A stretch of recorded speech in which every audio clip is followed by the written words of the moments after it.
Okay, see the input side very simple. Gate, you have only the input voltage Vs, and nothing you have in gate because the resistance is infinity.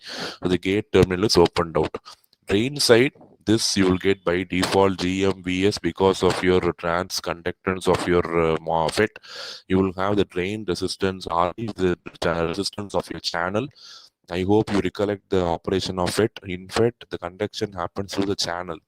Through the channel, the charge carriers are going to move. So when you are going to have current flow through the channel, you will definitely have a resistance RD. And RS, you're connecting externally. So that RS will come. And across RS, you measure V naught. Across RS, when you measure VF also. So if you don't include RS, it is R naught. If you include RS, it is R naught dash. That notation is all you know. Whenever you are finding output resistance, you have to exclude the load. That is R naught. When you consider the load also, it becomes R naught dash. To see how the equivalent circuit of it becomes very, very simple, and analyzing the circuit is even more easy because you have limited number of components and all components are there only at the output side. Input side, I have just the input voltage alone. Okay, so first we'll find what is the voltage gain. The voltage gain is V naught by Vi. V naught I measure across Rs. So you use current division technique. Total current is GMVS. I want the current flow through Rs.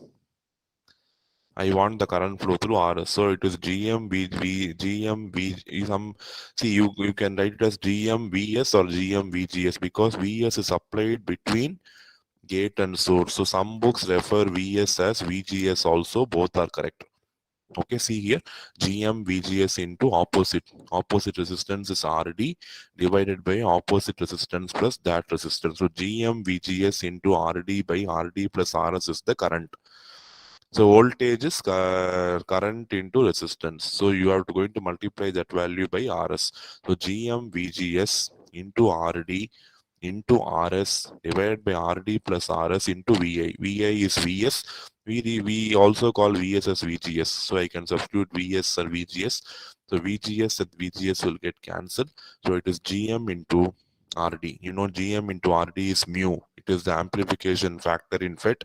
GM into RD is mu. So mu into RS by RD plus RS. So this is going to be the voltage gain of the FET source follower circuit without feedback.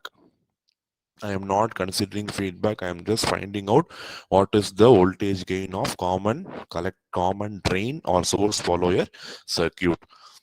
See, you have current source parallel to resistance. So when you want to find the current through a resistance, you have to naturally apply current division technique. Total current is GM into VGS, and I want to find the current flow through RS. So hide that RS, whatever resistance is remaining is your opposite resistance. The GM VGS into RD by RD plus RS is the current. Multiply the current by RS, you will get the V out, output voltage, divided by V in. V in is going to be VGS. So VGS will get cancelled.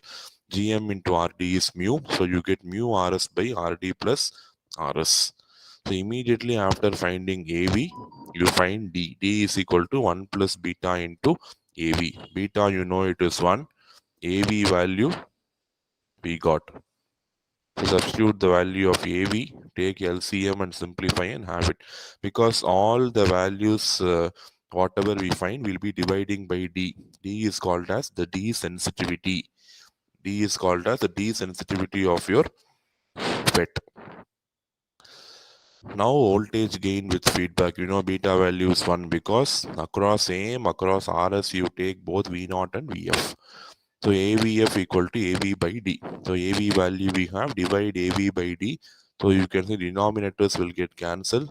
So only numerators will remain mu RS by RD plus 1 plus mu into RS. So this is going to be the voltage gain of your FET after feedback. And this value will be less than 1.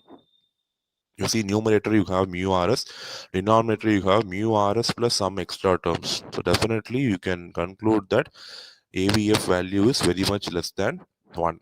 So same way how for common collector amplifier we had that AVF value is very much less than 1. The same concepts will work out here also. because they are identical. There we use BJT, here we use FET.